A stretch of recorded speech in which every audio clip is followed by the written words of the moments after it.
Welcome to the Reality Revolution. I'm your host, Brian Scott, and I wanted to dedicate an episode on loneliness, the loneliness of awakening. And if you're out there and you're on a spiritual journey, it's incredibly likely that you're going to go through a phase of loneliness. It's not unusual. It's normal. And I can talk about it now because I'm going through one of those wilderness phases in my own life. I've had some incredible relationships with incredible people, and I've been in relationships for a long time. And I've gone through a period where I chose to be alone, where the way I felt every day, my vibration was so much higher, and I was feeling so good. My set point was so much higher. People couldn't relate to me. Once I was a different person. I transformed into a different person. Once I might be talking about sports and some movies or some TV show that's going on, and then suddenly I'm not talking about this stuff anymore. I'm talking about all kinds of crazy stuff. And it was different. People weren't used to it. I was a different person. Especially when you start experimenting with moving in through parallel realities. You go through identity shifts, and people are like, who are you? And there was a phase where I realized I needed to be alone. I needed to be alone. My kids I see during the summers and during holidays, but most of the time. And so, of course, you go through phases where you start dating a little bit, and you have friends, but there's just a very common thing. And I've had people that I've coached, and I've met so many people lately that are struggling, and in some cases not struggling,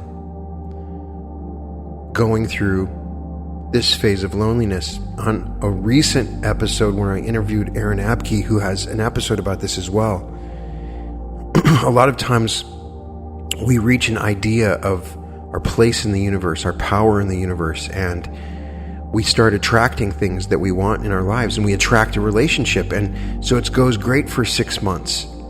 But then we realize after 6 months that the person is abusive, and you want to get completely out of the relationship. You were in it because you wanted that love.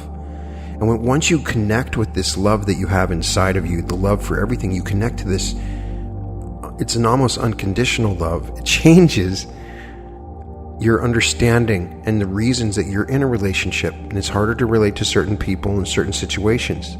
The hardest thing for me that I've had to deal with is that I'm a huge movie buff. I'm a screenwriter. I went to film school, and I love movies. I love going to the movie theater. It's my favorite thing. It's my release. And I'm having a hard time. I'm still going to the movies, but not like I did before. And I don't really watch TV anymore. I find myself changing the material that I read, the music I listen to, the way I spend, everything. I became sensitive to the energy around me, to the energy of everything.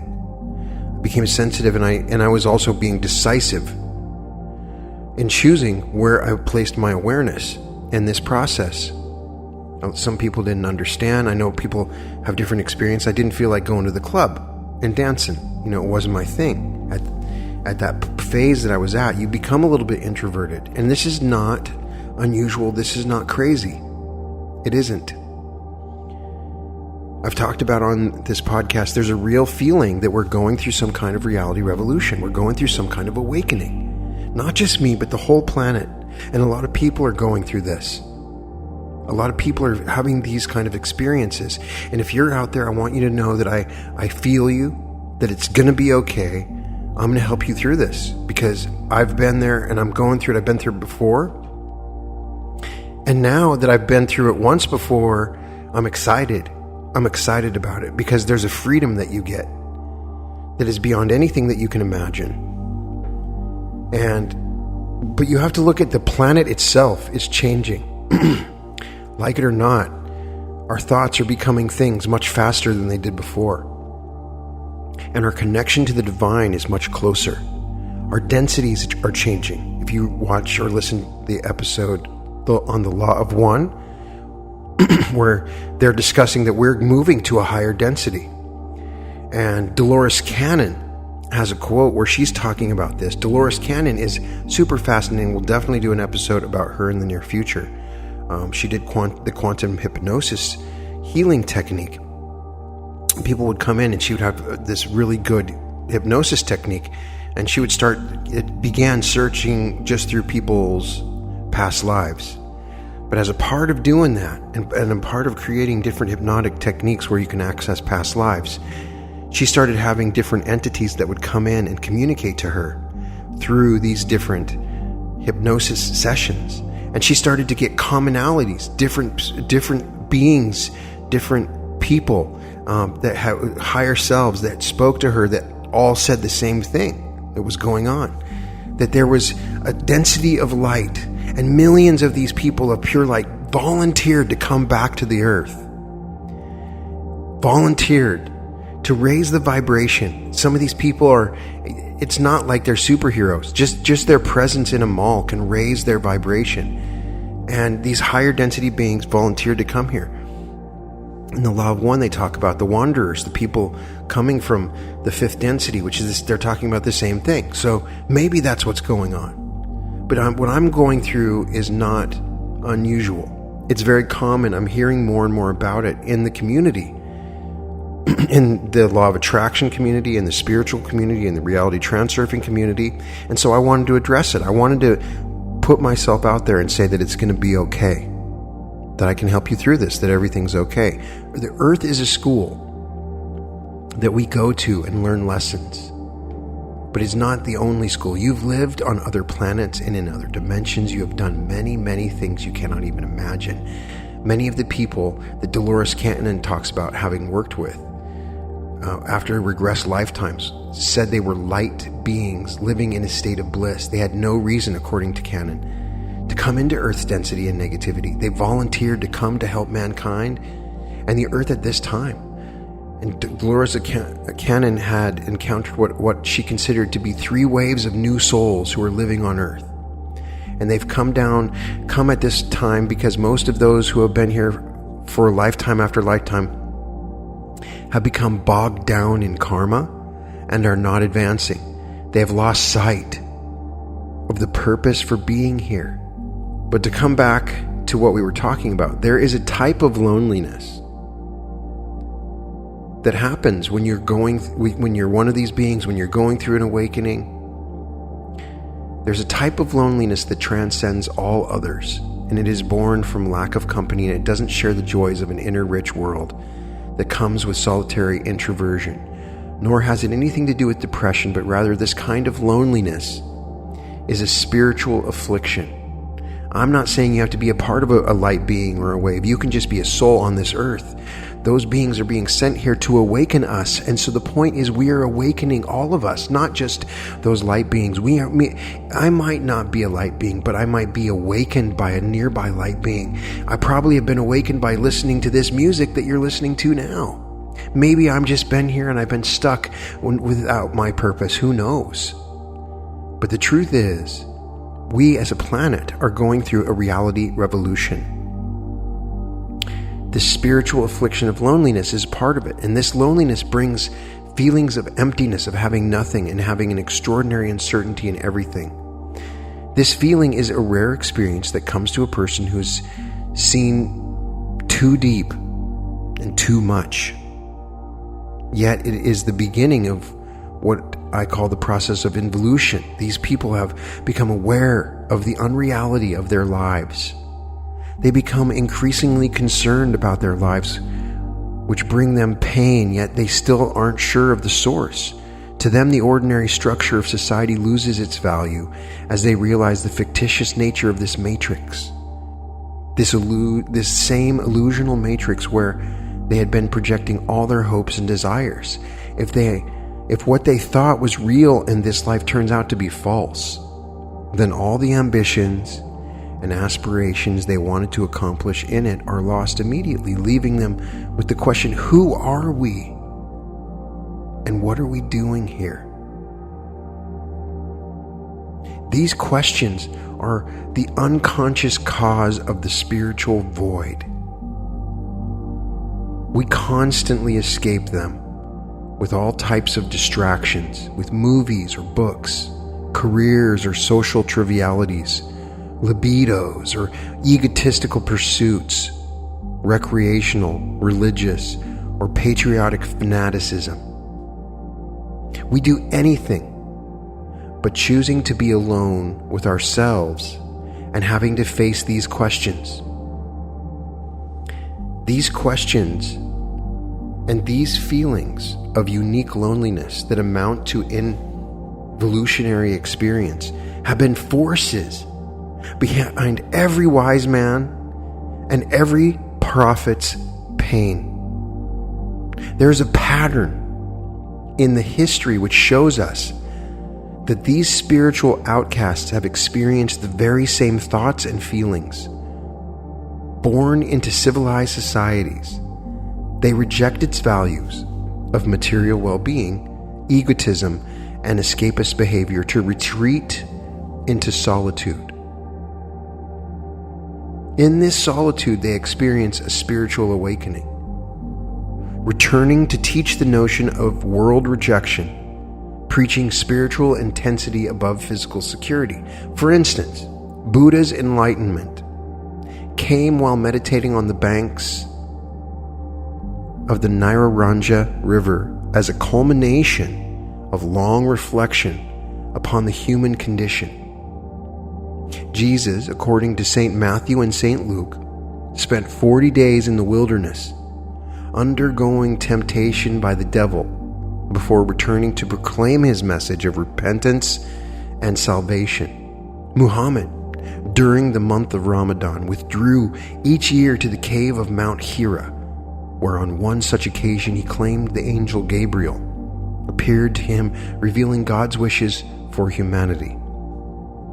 Moses chose to be a shepherd in a desert where few people were to be found, and later spent 40 days and 40 nights in seclusion in Mount Sinai with the sole company of the Lord, descending afterwards with tablets of what he had learned. Saint Catherine of Siena spent 3 years in isolation in her room in the Via Benincasa, during which she underwent a series of mystical experiences before entering an active life of teaching and preaching. In solitude, they all thought, analyzed, and descended into themselves. We could say that they found God dwelling there, or they discovered with greater clarity the message they had brought with them at birth. Imagine this. This is a large machine situated on a space of land. You were born as a cog in that machine, and since birth were taught that you were part of this machine. You had a few slim choices of what roles in the machine you wished to function as, but this was as far as your freedom reached. You can compare this to modern daily life. There are some cogs which are more important than others for their functions. They're highly respected by other cogs who aspire to be respected like them someday. However, in their free time, these cogs rest and do all kinds of superfluous things to distract themselves from the truth of their situation, that they are trapped in a machine prison. But one day you stop and reevaluate how meaningless you feel in your functioning and begin to awaken the desire that you want to be free from the machine. You machine, the first two, free from what? We are this machine. You suggest this to other cogs and that's what they respond. The first two questions that come to you after realizing you're not the machine and can be liberated from it are, who am I and what am I free to do? This is the beginning of the immensely fulfilling process of awakening that I'm talking about. And so what you're going through is totally normal. It's totally okay. Those questions of who am I and what am I free to do are too complex to deal with in this episode. But I'll go into them in the future. For now, here's a passage from one of those awakened cogs. This is what Nietzsche has to say in his book, Thus Spoke Zarathustra. He who seeks may go astray. All solitude is sin. says herd, and long were you yourself of the herd. The voice of the herd still lingers in you, and when you shall say, I no longer have a common conscience with them, it shall be a grief and pain to you. You call yourself free? I would hear of your master thought, not of your escape from the yoke. Are you a man that should escape from the yoke? Many have cast off their values when they have cast off their servitude. Free from what? How does that concern Zarathustra? Let your eye answer me frankly. For what? Free for what? A day will come when loneliness shall weary you, when your pride shall writhe and your courage gnash its teeth. In that day you shall cry, I am alone. A day will come when you shall see your high things no more, and your low things all too near. You shall fear your exaltation as if it were a phantom. In that day you will cry, all is false. There are emotions that seek to slay the solitary. If they don't succeed, they must perish themselves. Are you able to be a murderer? Ah, loneliness. That's what Nietzsche says. Ah, loneliness. There may be a multitude of varying signs or symptoms that anyone could have during awakening, and no two would ever be the same. But one system that I see universally throughout my clients is loneliness. Ironically, we are united in that. I went through it too, and I'm going through it now for the most part. I've spent my awakening cursing the loneliness at times, reflecting on the complexity of my experience, and wondering how anyone could have ever possibly understand what I was going through. I thought somehow I was flawed. I thought I was entirely alone, and I had no idea that so many others were going through the exact same thing. It wasn't until long after the intensity of my awakening had calmed that I began to see how this loneliness had served me, and serves me still. I began to recognize that loneliness that I had experienced in the past and now actually had a purpose and had benefited me in numerous ways. However, that doesn't mean you have to suffer it. But that's something we can talk about later. Let's take a look at the purpose of spiritual awakening loneliness and how I found it actually assisting us further along the path of enlightenment. First of all, loneliness shifts our relationships. In a weird way, loneliness starts it all. In fact, it is this sense of loneliness and feeling that no one else could possibly understand that adjusts our social circles and life conditions. It is that pervading sense of loneliness and not fitting in that calls for us to examine our relationships with friends, lovers, or workmates and recognize who no longer resonates with us. This empowers us to move away from negative influences and toxic relationship patterns that make room for supportive, loving, compassionate people in our lives. It creates the space for the universe to fill the vacuum with someone much more compatible and in alignment with who we truly are. It brings our relationships into the 5-dimensional reality. If those kind of folks haven't turned up in your life yet, don't lose hope. As you clear your vibration and become more aligned, they'll start showing up. I promise. Loneliness brings, and this next thing is number 2, is that loneliness brings our focus inward. Generally, we've spent most of our lives looking outward. Initially, we may have lived from ego with focus on more physical things. How we look, how much money we have, social status, but these things all fade eventually, or uncontrollably crumble, as is sometimes the case during our spiritual awakening. We've also been raised to look outward for guidance on which path to take, or to consistently look to others for our decision making. That all changes when we experience loneliness. All of the crutches we have clung to throughout our lives get whipped away from us. be it the big house, your job, or the people in your life who you've become emotionally dependent on. It might sound cruel, but it really has a wonderful purpose. When we can no longer rely on sources outside ourselves, then we really can turn nowhere else but within. We finally turn inward. And that, my friends, is where the real transformation begins. That is what takes us from the meek and mild-mannered to fully independent, standing in our power, fully expressing our gifts, and fulfilling our greatest passion and purpose. That can't happen unless you search inward enough to find yourself and unearth all the amazing strengths you have within you. Don't worry if those virtues haven't shown up yet, because they will. Loneliness awakens the truth of our divinity. How ironic that this all-consuming sense of loneliness is actually the very thing that awakens us the most. You see, when you finally release all of these crutches that you used to lean on, you finally go inward. And when you go inward, you begin to remember the truth of who you really are.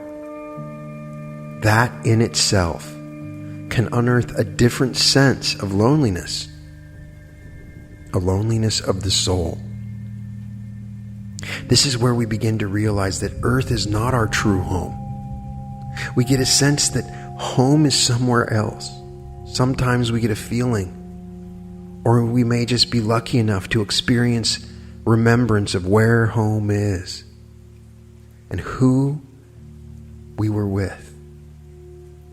We begin to miss home purely because our souls have awakened enough to come to consciousness on this physical level. This awareness has our soul questioning, why did I come here? And how can I get home? We might even get a sense of a mission or life purpose that we just don't want anymore. This longing makes us more aware that we're not of this world at all, and it can bring up some real soul level pain or grief. And it really does hurt. I know. I've spent many hours in tears, sensing my soul family and longing to go home.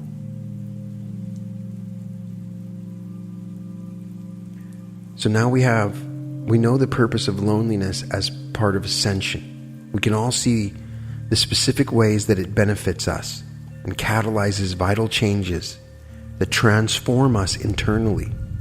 However, now comes the secret truth that most people don't realize until they're on the other end, awakened fully. And that is, it's not necessarily, you don't have to do it.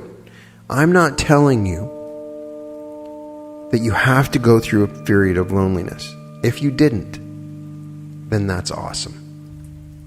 You took the flow and you properly did it. You had the right support group around you that was with you, and you were with the people that you were meant to be to begin with.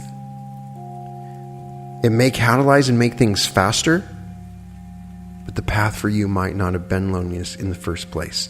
Your soul might have already prepared a path of awakening that was cushioned with a longer and a slower blow than the loneliness can provide.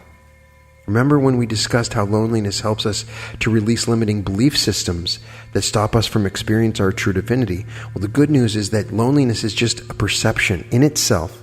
It is a belief system, and it is one that we all inherently carry. Otherwise, we'd breeze through awakening feeling connected and united. But of course, then there wouldn't be any need for awakening anyway. The reason we are experiencing loneliness or any other awful feeling is because somewhere deep down in our souls, we believe in it. And we believe in it because we've experienced it in past lives. It is the accumulation of all of the times we've been rejected, cast out, or ridiculed. And it is this fact that we are still carrying those past life wounds that keep it in our vibrations now. We feel lonely because we felt lonely back then, and we are still carrying that loneliness with us now everywhere we go and in everything we do.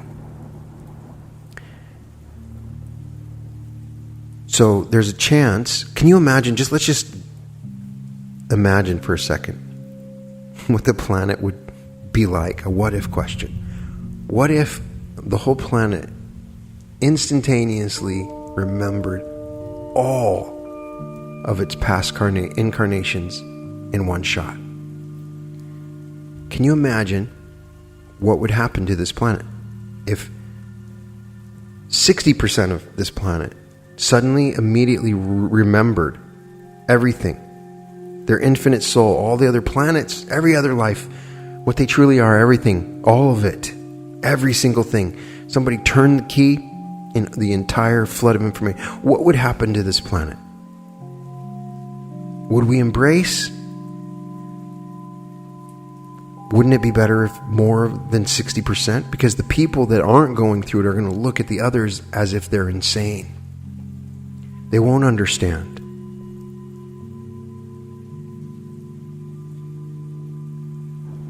But you're on the right track. Fortunately, the very fact that you are experiencing loneliness at all means you're healing it. It means that old issues are rising to the surface to be felt. It means that you're tapping into your past lives. It means, although it hurts, that you're healing your soul. It means that you are right on track in your awakening journey, no matter how lonely or challenging it may be. It means that you're doing just fine. As you start experiencing a spiritual awakening, you may start noticing the energy, aura, spirits, or other things around us that were always there, but you just now started feeling them. Your concept of life and the pursuit of yet another material possession may be shifting to the realization that there is even greater fulfillment and joy in continuing the awakening process. However, you have a social structure around you, of friends, a job, a profession, activities, and more that are resonating in congruence with your previous state of consciousness. When I introduce these meditations where you can travel to another reality, and you do, or an identity shift where you shift into another identity, you still, everything, the layer of reality around you still has a resonating energy congruence to the previous consciousness. So it's so hard to sometimes escape your previous reality. And so becoming aware of this energy structure that can form is part of your awakening. This can lead one to distance oneself from other people. This can directly contribute to the feelings of loneliness. Or it can lead a person to begin a spiritual awakening and then have their social circle pull them back into activities that they did before.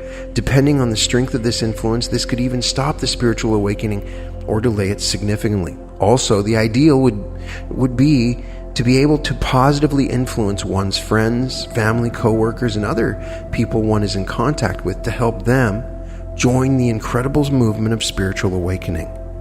I will share what has worked best for me and others I know, test out some or all of the concepts to help you solve loneliness at the same time, progress your spiritual awakening the fastest.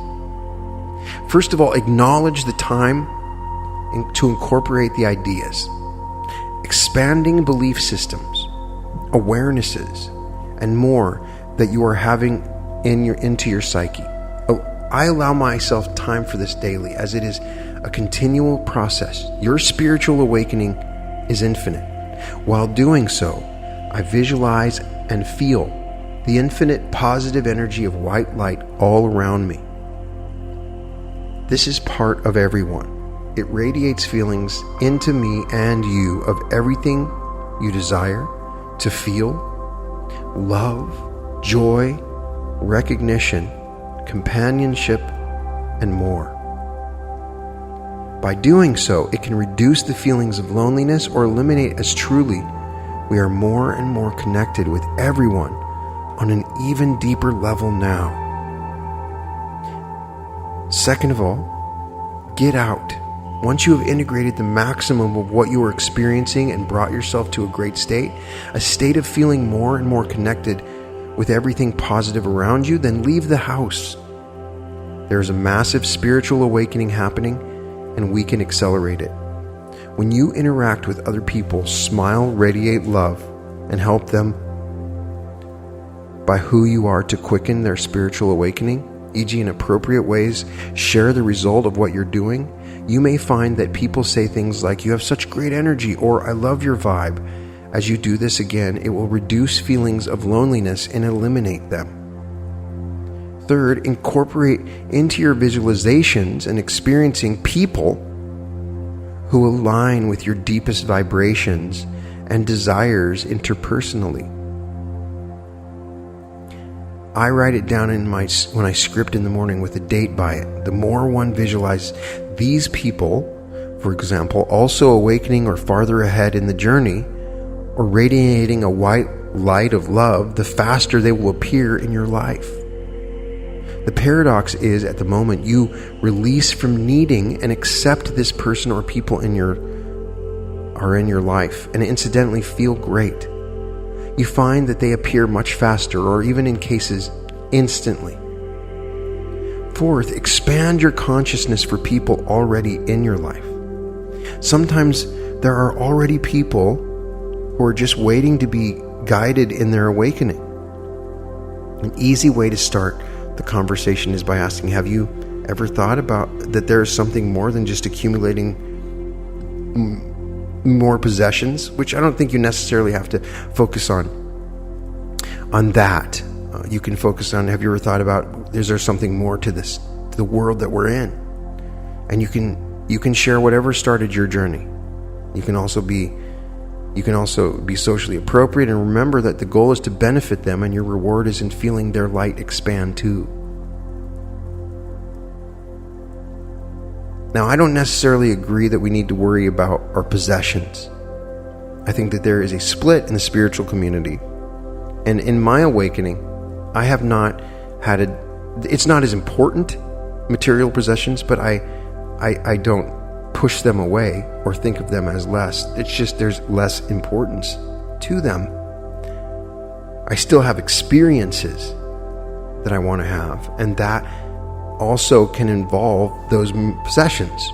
So there's a split in the spiritual community, and I don't think that in my awakening I have lost that desire. It's just the importance of it, when you start to really think about the big picture issues, just is not as important.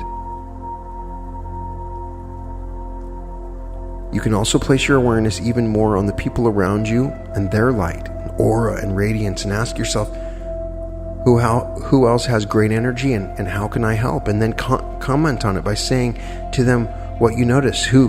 You may be surprised that people around you are also progressing in their own spiritual awakening and hadn't spoken about it, and they're going through their own loneliness.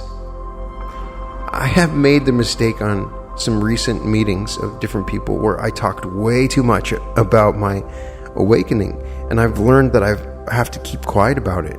Fortunately, I have this podcast as a venue to discuss what I've gone through, but some people out there don't. Write about it in a journal. If you're comfortable, then podcast about it. But in summary, while loneliness is a message, it is not a feeling one needs to have. You don't have to have the feeling of loneliness when you're alone. You can choose to feel whatever you want. There's a really cool quote, when I just did a little research on this, from Dolores Cannon. She quotes this author, Annie Kirkwood, who described a vision she had of this transformation. She saw the earth, and this is in one of her hypnosis, she saw the earth sphere begin to pull apart like a cell when it divides in two, and then it separates into two earths. And on the new earth, she heard them saying, we did it. On the old earth, she heard them saying, poor thing, she died believing all that. One group is not even going to be aware that anything has happened. Now, I don't know if that's true, but the person who had this vision said, I would like to end with this quote, "You are God. It is given to you to manifest your God beingness.